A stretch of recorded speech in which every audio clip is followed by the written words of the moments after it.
In Australia, a senator has introduced Tzu Chi to the meeting attendees during their Senate meeting. In Taiwan, we take a look at how a group of people is starting to use ramie to make clothes. Selamat datang ke Headline, saya Simon Gan. Terima kasih menyertai sesi berita kita. In Australia, Senator Andrew McLellan has witnessed how Tzu Chi volunteers helped the forest fire-affected residents in 2015 and also visited Jing's abode in Taiwan in 2016. At the recent Senate meeting, he has introduced Tzu Chi to the meeting attendees.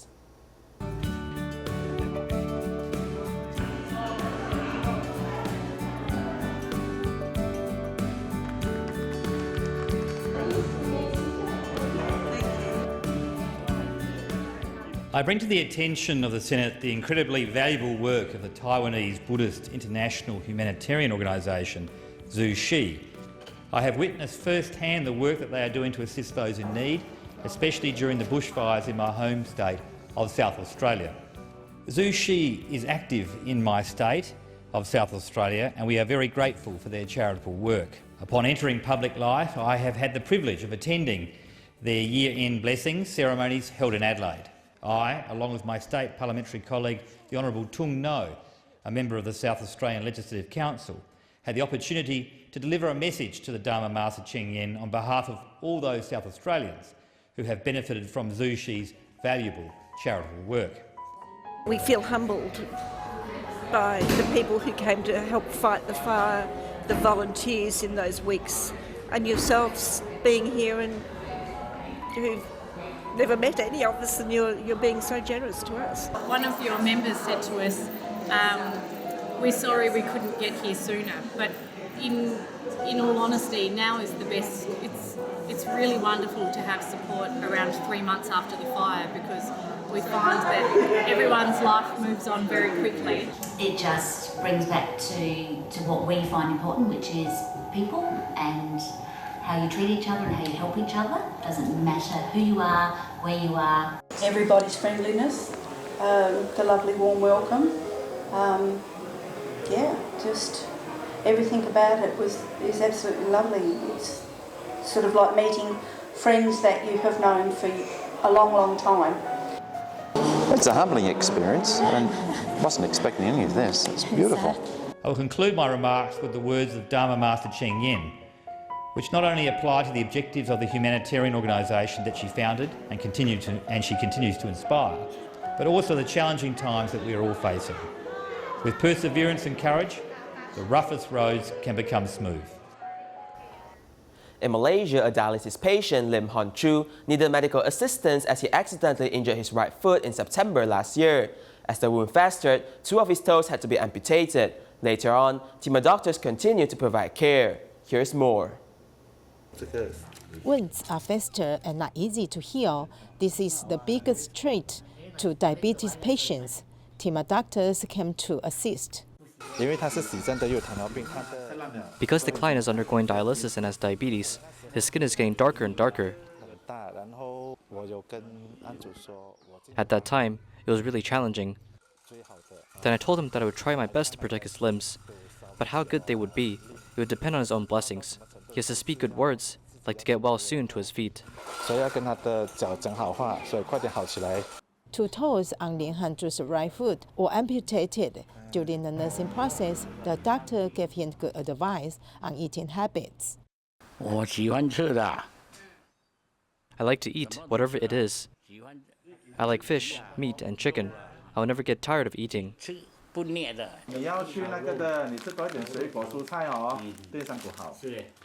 the cooperation of the physicians, patients, and family members, Lin Hanzhu's difficulties are eventually alleviated. He hadn't got the government subsidy for the last dialysis, so we spent a lot of money. During the period, Tzu Chi has helped us a lot because a kidney dialysis costs about $33. We were facing difficulties. With the approval of the government subsidies and Tzu Chi's advice, this couple are gradually moving towards healthy lifestyle. In Indonesia, a 74-year-old grandma lost her husband and her two sons suffer from severe depression and can't go to work. Their house was beyond repair for many years and has been infested by termites. After knowing their problem, Tzu Chi volunteers quickly helped rebuild a new cement house for them. With white hair and staggering steps is 74-year-old Grandma Tzu Chi. Her husband has passed away, and her two sons are both severely depressed and unable to work. The house that they lived in for many years was invaded by termites and almost collapsed. So the volunteers hurriedly reached out to help. The main building material of this house is wood, while the roof is made of bamboo. It is all eaten by termites. As the roof would collapse at any time, Tzu Chi decided to help Grandma repair the house. The first task of the repair is to remove the original building materials. So the volunteers started the demolition work in December last year and immediately rebuilt the house. The main structure of the house was changed to cement, and the roof was replaced with light steel frame and sheet metal.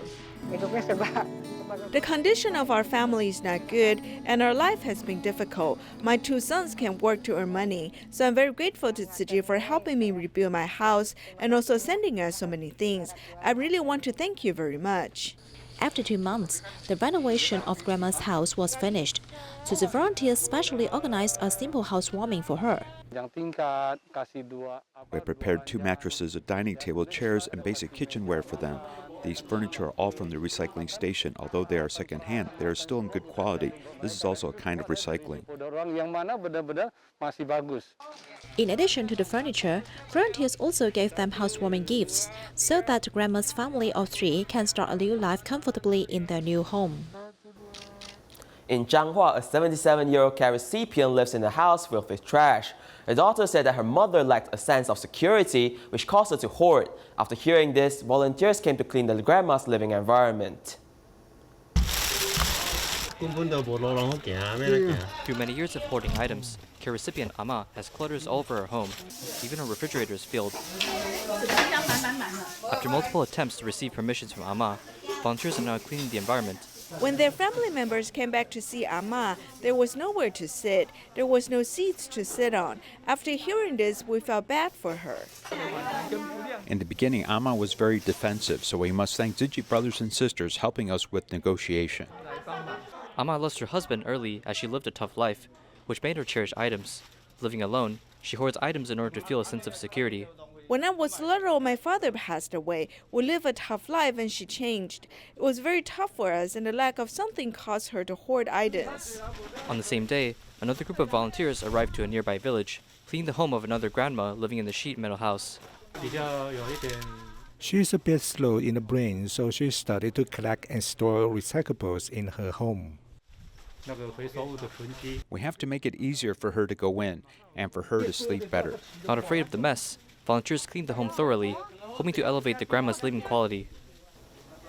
In Taiwan, Hualien Tzu Chi Medical Center has started to use a specimen collection robot for COVID virus inspection. The robot is able to find the most suitable inspection position through face detection. Therefore, it lessens the discomfort of the examinee while undergoing the examination. Let's take a look.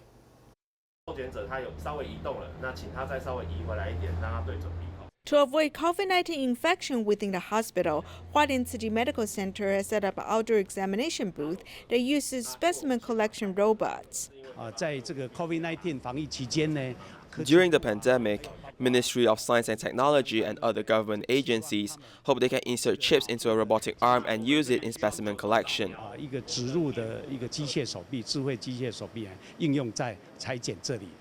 With these inspection points on the nose clip and 2 other inspection points, the robot is able to detect the best position to insert inspection stick. It also built up the 3D model of the examinee's face to lessen the discomfort of the examinee. For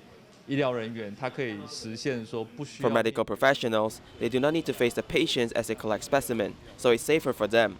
For the examinee, he can lessen the discomfort during the specimen collection procedure.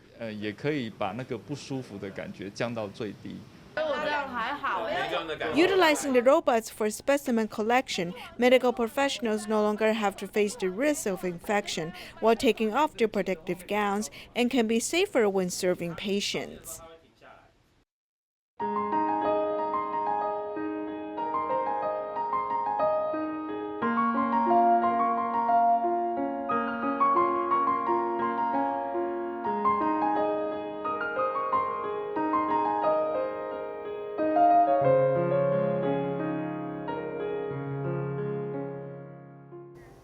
Ramie was one of the raw materials for making clothes when cotton and plastic fibers have yet to emerge. Recently, some ramie craftsmen have emerged. Besides being creative and maintaining culture, ramie is also an eco-friendly material to work with. Here's more.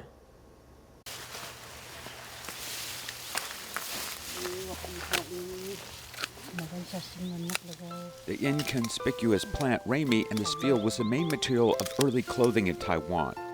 It needs to be in the sun and it needs enough moisture. Ramie is a perennial herb. The leaves are heart-shaped and the white underside has dense fine hairs showing a silver appearance. It's very easy to cultivate, but a place where it is planted cannot lack sunlight. There must be sunlight, and in the past, our red ramie grew to 2 meters in height. Located in the mountain road to Shui Pa National Park in Miaoli, the Mapiha tribal village is about 3 hours away from Taipei.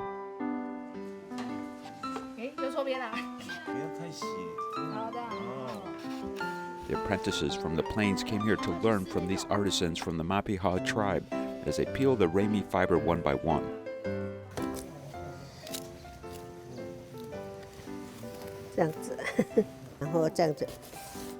I do it this way and then I pull it like this. I have to twist it first and then wash it and dye it again so that I can make clothes. The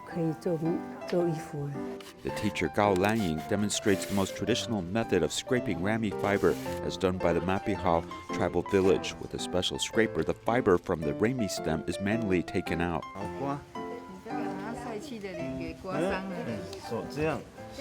Because I'm trying to reduce plastics and doing more eco-friendly things, I want to learn if there are traditional things to replace our current use of plastics. Ramie is an important cultural heritage that the Mapiha tribe has recovered in recent years. In addition to establishing the clan's artisan certification system, it's also open to outsiders to experience. I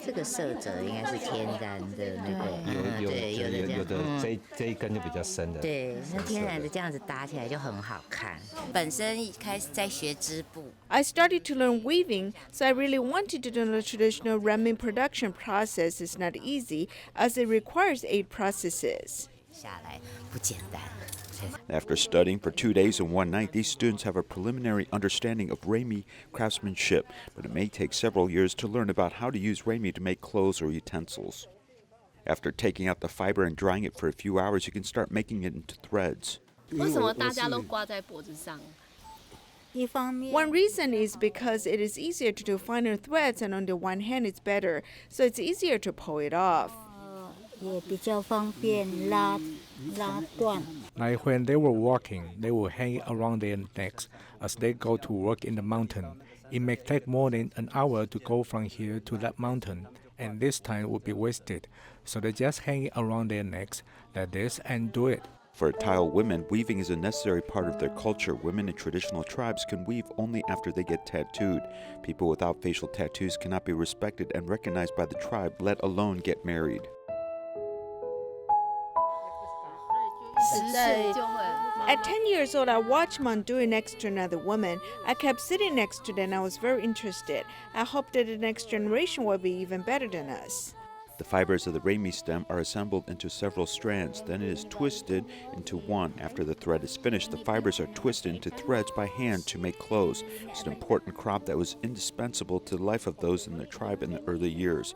With the opening of the industrial age, the Tile people began to sell ramie fibers to garment factories for weaving during the Japanese occupation. Only when they sell ramen can they have money and food. Life was really hard because they used to be only get $1 a day in income. However, cotton was soon imported during the period of U.S. aid to Taiwan and gradually replaced ramie as a textile material. After the 1970s, ramie had no economic value and gradually disappeared from the tribe. Now that ramie has begun to revive again, it is necessary to develop more products that meet the needs of modern people.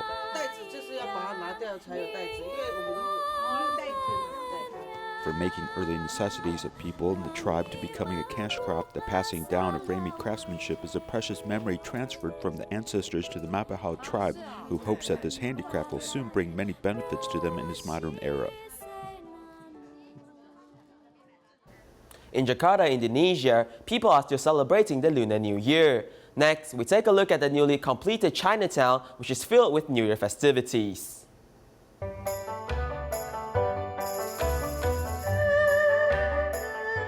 The 5,500 square meter land at Pantan Indah Kapuk is a newly developed square. After a year of planning and 12 months of construction, Penkoran Square finally opened to the public on November 7, 2020.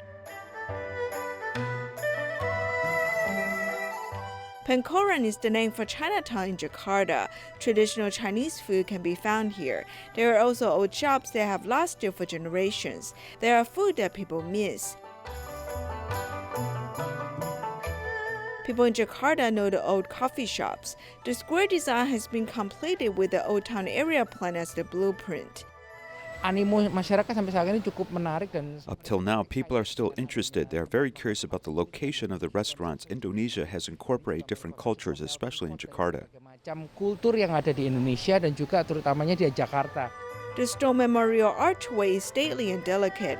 Memorial archway is a trademark of Chinese architecture, and people like to take photographs here. Looking around, one sees the kiosks and pavilions. Although the square area is not very big, there are many ancient designs. While the place is open to the public, pandemic prevention measures are implemented. Jam operasional yang juga lebih condong ke siang hari, pagi dan siang hari. The operation hours are in the daytime, while it's also open at night. There are limitations. We encourage people to buy takeout. There are discounts and better services. Kita untuk olahan yang paket untuk take away. Penkoran Square will hold entertainment events such as ancient instrument performance or dances to attract tourists during the Lunar New Year. It creates business for the restaurants and also increases work opportunities. In Indonesia, entrepreneur Pui Sudarto is a Tzu Chi volunteer. He has been contributing to society and also volunteering with Tzu Chi. Let's take a look at his story.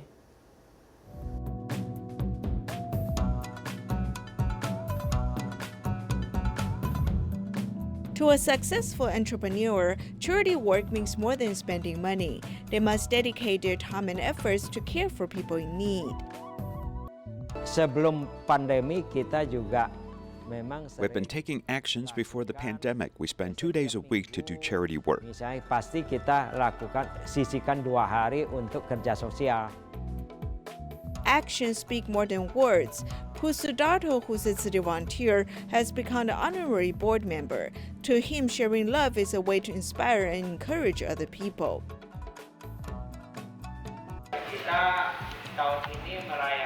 This year's New Year celebration will be simple. Who wants a red envelope? Pui Sudarto's success is linked to his family support. He looks forward to getting together with his child, daughter-in-law, and grandchildren. The Lunar New Year is a time for family reunions. This year, to comply with the government's call for simple Lunar New Year celebrations, Pui Sudarto has decided to cancel the big Lunar New Year celebrations at home. Perayaan Imlek tahun ini kita layakan lebih sederhana. We're having a simple Lunar New Year celebration. According to the government's regulation, we cannot hold gatherings, so we just get together with our close families and do not visit relatives. Karena anjuran pemerintah tidak melakukan berkumpul. On March 2, 2015, a large fire destroyed a temple with 400 years of history. People felt saddened by the news. Pui Sudarto took on the responsibility to be in charge of rebuilding the old temple. Di Tzu Chi selalu mengajarkan, kalau kita melihat orang lain berbahagia, The Master has taught us to keep a broad mind. When we see others being happy, we feel happy too. This is my life principle. Construction is my profession. When there is need to help with temple reconstruction, I do my part to help out. Kita bantu apa? Misalnya membangun kelenteng, ya kita ikut ya sebagai ketua pembangunan. While the pandemic has hindered people's contact with each other, it cannot cut off the friendship. The Lunar New Year is still a time for celebration. Arti Imlek tahun ini, tahun pandemi ini berarti This Lunar New Year's message is simplicity and sincerity. I hope the pandemic ends soon. Everyone will be healthy and safe. In Taichung, Tzu Chi volunteer Ling Rongji passed away recently due to cancer. His son used to do recycling at Tzu Chi to pray for his father when he was ill, but now he still continues the recycling mission in memory of his father.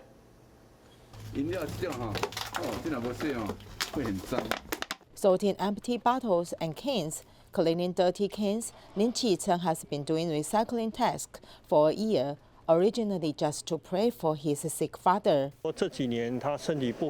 In the past few years, my father's health was not very good, but he always participates in Tzu Chi's recycling activities. Lin Chi-cheng's father, Lin Rongji, was the owner of the printing factory. After retiring, he and his wife devoted themselves to Tzu Chi's activities, especially recycling. He does everything. He helps with the kitchen work and directs traffic. As long as there's a job he can do, he will participate. He won't be picky.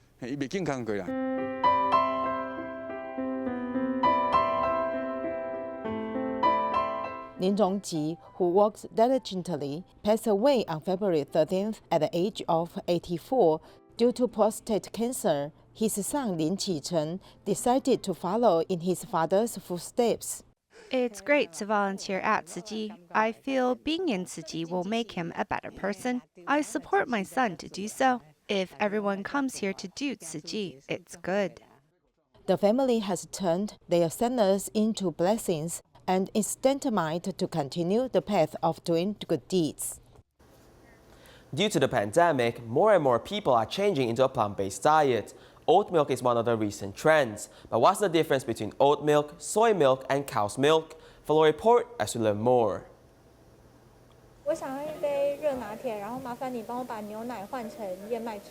Nowadays, a lot of cafes are providing oat milk. Consumers can choose oat milk to replace soy milk or cow's milk.